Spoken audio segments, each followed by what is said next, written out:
Con la muerte del cuerpo se dividen tres cosas: el propio cuerpo, su doble vital y su personalidad.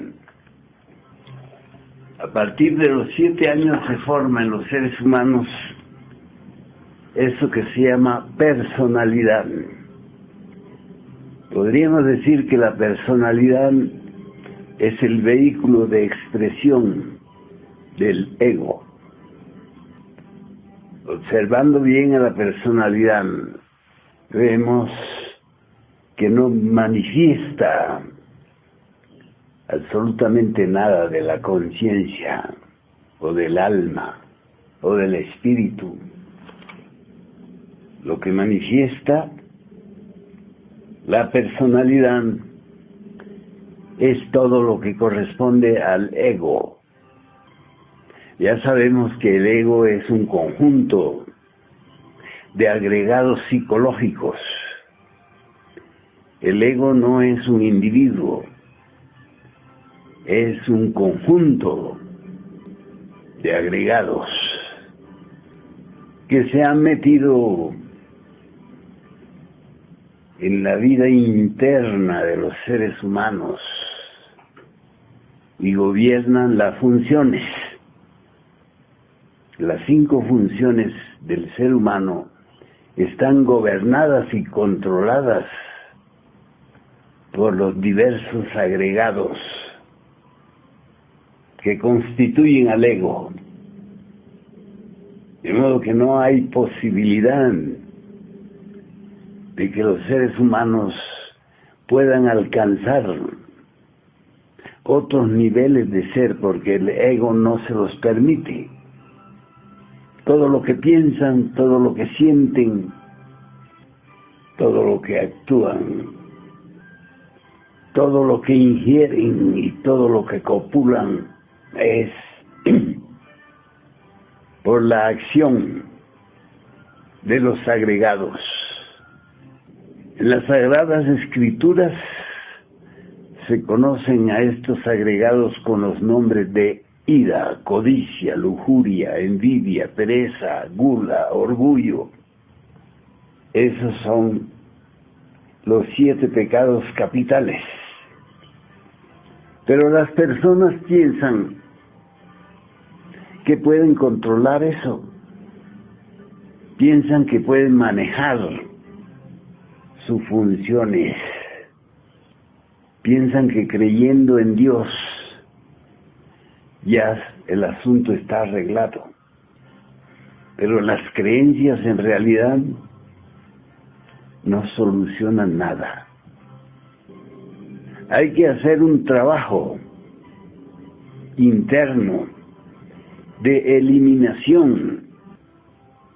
Primero tenemos que conocer a los agregados mediante la técnica de la autoobservación. Autoobservándonos podemos identificar a los diversos agregados, porque ellos afloran espontáneamente en los trances del diario vivir. El diario vivir es en verdad un espejo mágico en el cual podemos vernos si es que estamos en estado de alerta, si es que estamos en verdad dispuestos a conocernos, a saber cómo es que somos.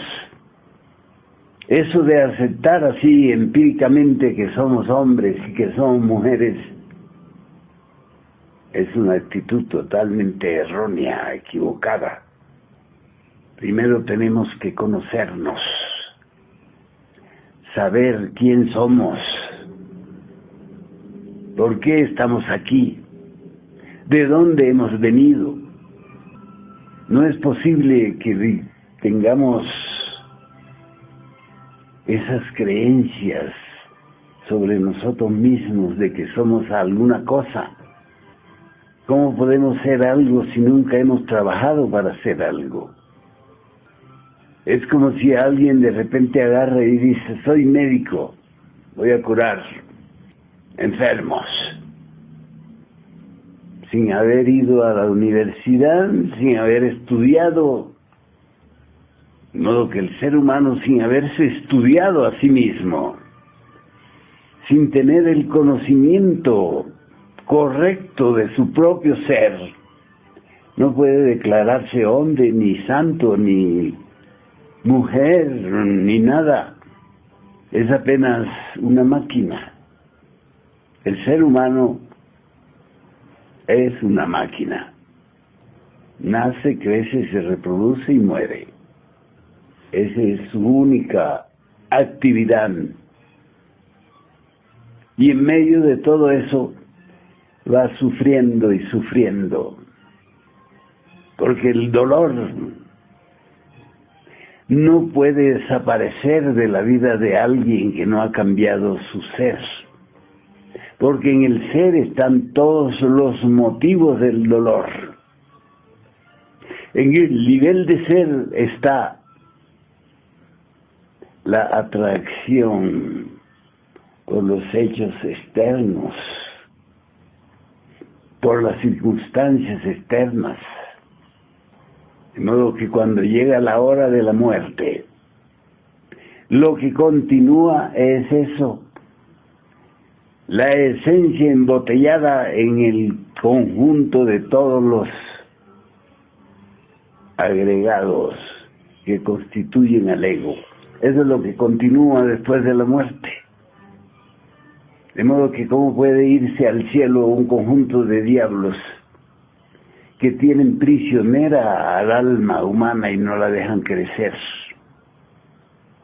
ni desarrollarse, porque toda la energía se la gastan, las rabietas, en la fornicación, en esto, en aquello y en mil cosas.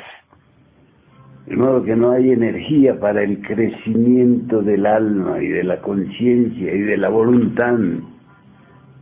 Por eso el mundo interior de los seres humanos es caótico, desordenado. No hay nada estable.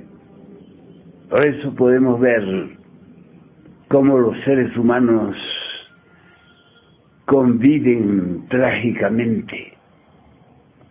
Todo es trágico en los seres humanos, doloroso, apestoso, porque así viven como máquinas, como verdaderos animales intelectuales,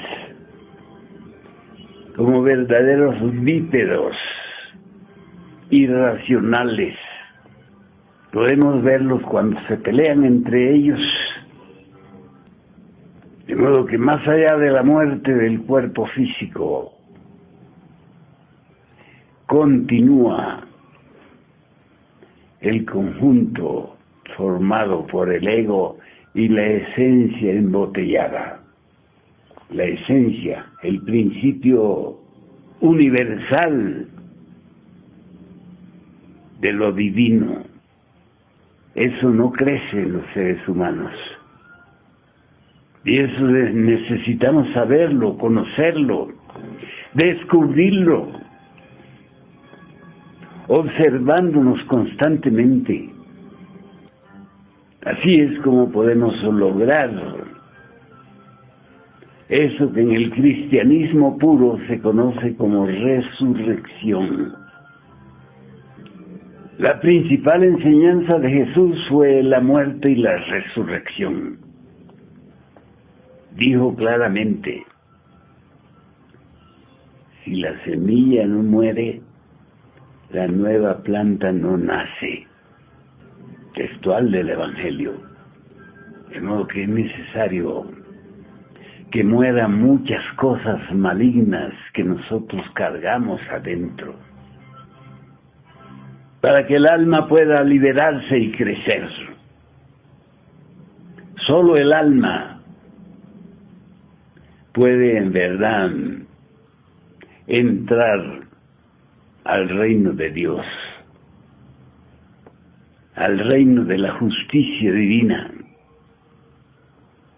el ego no puede entrar al reino de Dios. Así se lo dijo Jesús al sacerdote Nicodemos. De verdad te digo que si no naces de nuevo, si no naces de agua y de espíritu, no conocerás el reino de los cielos. Él no le dijo, yo ya te liberé de tus pecados, ya te puedes ir al cielo. No dijo eso. Ni a ese sacerdote ni a nadie. De modo que es necesario que comprendan ustedes la necesidad de morir y de renacer. Todo lo que debe morir es lo que nos causa el dolor. Los seres humanos no pueden ser felices porque llevan en su mundo interior los elementos psicológicos del dolor, de la tragedia, de la querella.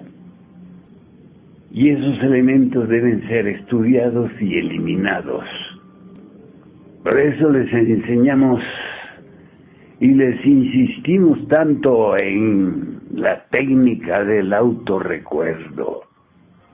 Debemos dejar de estar durmiendo, soñando con que ya estamos en lo máximo, que somos hombres, que ya somos mujeres. Todavía no somos hombres ni mujeres, somos máquinas. De modo que esta enseñanza gnóstica, crística, ha sido siempre dada de esa manera. Todas esas sectas religiosas que predican otras cosas diferentes a lo que fue la verdadera palabra de Jesús, el Cristo, están en un autoengaño tremendo. Siempre están inventándose. Por ejemplo, ellos no invocan a Jesús. Consideran que Jesús es un personaje menor. Los santos son personajes menores. Y ellos quieren una relación directamente con el Señor. No sabemos a qué le llaman Señor. ¿A quién le llaman Señor? De modo que el intermediario entre lo divino y lo humano son los maestros que han venido con la enseñanza para que cambiemos, para que nos volvamos limpios y puros. Jesús decía que debemos ser como niños, de modo que toda la perversidad que hemos venido acumulando de vida en vida debe ser destruida para que quede en nosotros la inocencia del niño, la pureza del corazón y del alma, que no haya ira en nuestras acciones, que no haya lujuria, que no haya pereza, gula, envidia, odio, celos, toda esa cantidad de elementos infrahumanos deben morir a base de comprensión, comprendiendo nuestros propios defectos y debilidades, es como podemos eliminarlos. La comprensión es un poder grandísimo. Cuando tenemos la comprensión como un factor actuante de momento en momento, entonces no puede haber conflicto. Todos los conflictos, todas las situaciones conflictivas de la vida provienen de nuestra falta de comprensión, de nuestro egoísmo. Así es que la enseñanza verdadera de Jesús requiere de una muerte y de una resurrección. ¿Quién muere? El ego, los defectos. ¿Quién renace? El alma, la esencia divina, que es inmortal en verdad. Eso es lo que debe nacer y crecer constantemente, día a día. Así es que eso de que para ser cristiano lo único que necesita es creer, eso está muy fácil, ¿verdad? Muy fácil. ¿Qué necesito? No solo creer, ya creer. Especialmente en los que predican.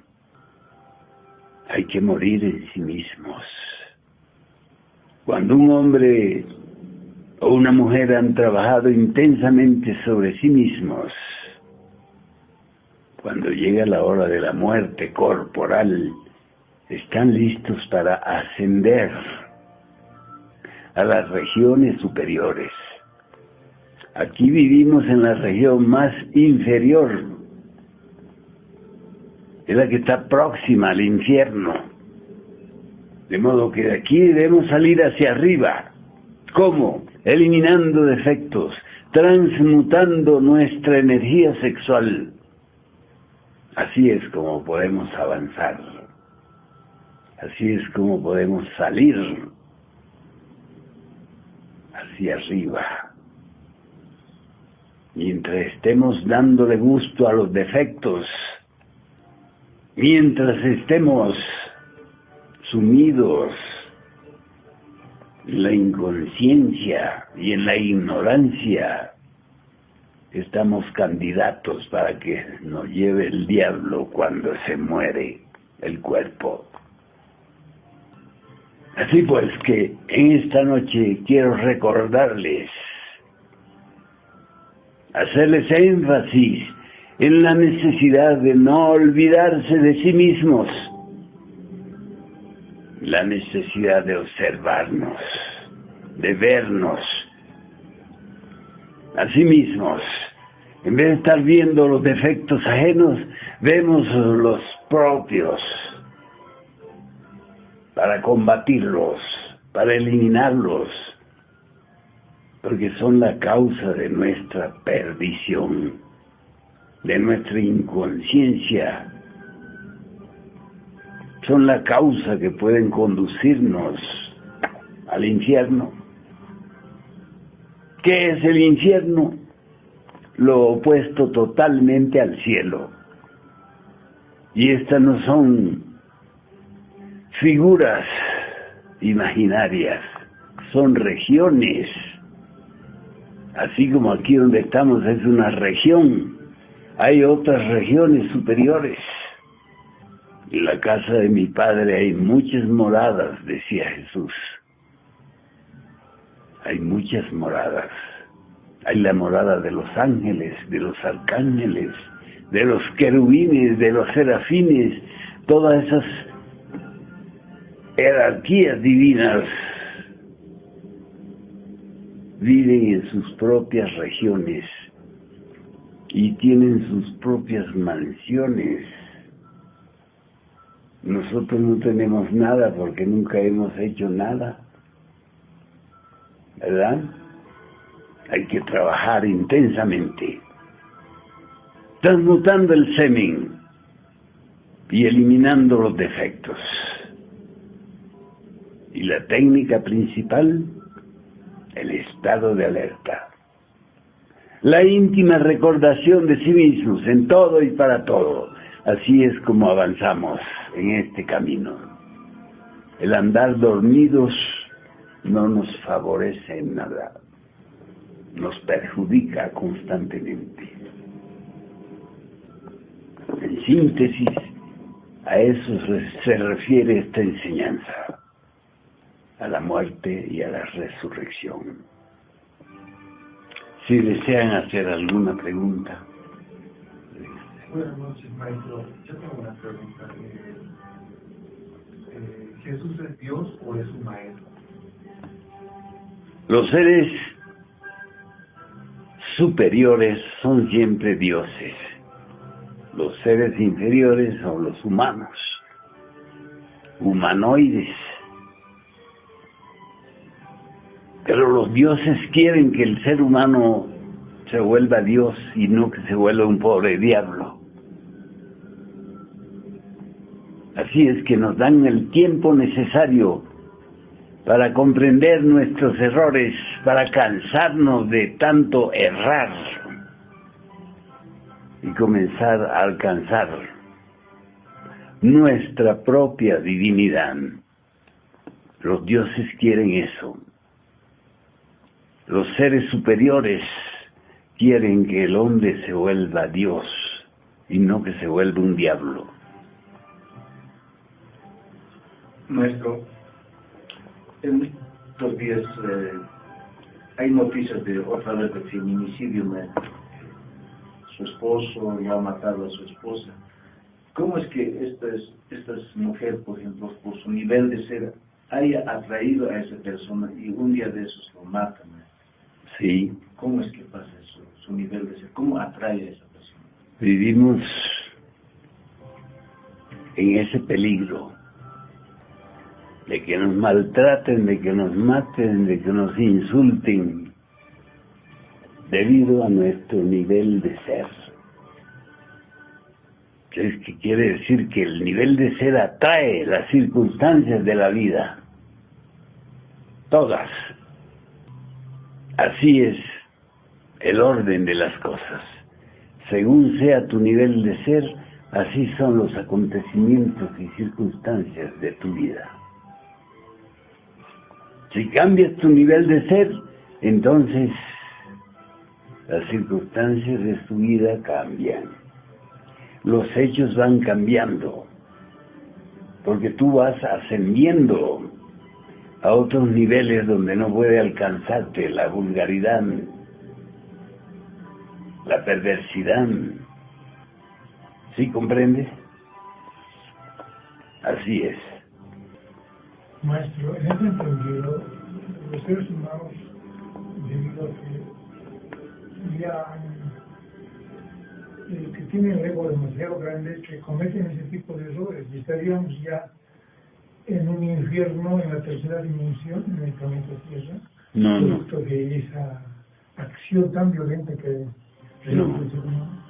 No, esa situación está cerquita del infierno, pero todavía no es el infierno, que el infierno es peor, mucho peor, 1000 veces peor.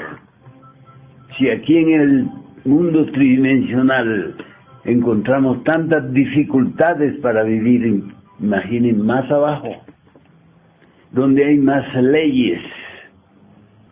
¿Te das cuenta? Así es que aquí todavía no es el infierno, es mucho peor, más abajo. El autor de ese hecho, pero se está sumergiendo ya al infierno. Así es. La mayoría de las personas cuando cumplen su ciclo de muertes y nacimientos se van al infierno. ¿Por qué? Porque no tienen categoría para ascender a lugares más luminosos, más elevados. Hasta aquí en el mundo físico se puede ver que los que no tienen nada no pueden vivir en los lugares donde viven los que tienen mucho dinero, ¿verdad? Es como una clasificación natural. Así es también con la cuestión infernal y celestial. Si tenemos mucho mérito, si hemos trabajado intensamente, limpiándonos, entonces adquirimos los méritos para eso que se llama la ascensión. Necesitamos ascender, nunca descender. ¿Te das cuenta? Muy bien. Y el dinero significa retribución a lo que uno hace materialmente o espiritualmente. El dinero Para los puros son sus méritos. Cuando las aguas de la vida sirven al hombre para el segundo nacimiento, y en ese proceso se forma el cuerpo astral. ¿Es posible que en una vida o en una determinada vida puedan convivir el cuerpo humano con el cuerpo astral? ¿Y cuál es la influencia entre ambos, o no existe ninguna influencia? Si tú agarras un pedazo de madera y lo pones al agua, el agua comienza a formar un segundo pedazo de madera, ¿verdad? ¿O no captas? Si tú agarras un trozo de madera, lo pones al agua, el agua se absorbe en el pedazo de madera y comienza a formar un segundo cuerpo, ¿sí o no? Si el agua está cargada con algún elemento químico como el gas, por ejemplo, ya no son dos cuerpos, ya son tres cuerpos. De modo que los cuerpos existenciales superiores conviven así con el cuerpo físico, como si fuera un molde. Así es que el cuerpo astral no está separado del cuerpo físico, convive con él. ¿Capiche? Y eso, cuando llega el momento de la muerte física, el cuerpo físico ya desaparece y se descompone, pero queda el cuerpo astral. Hay un cuerpo entonces. Claro. Queda el cuerpo astral, queda el cuerpo mental solar y queda el cuerpo de la voluntad. Si has trabajado lo suficiente para desarrollar esos cuerpos. De modo que tu cuerpo físico es el molde.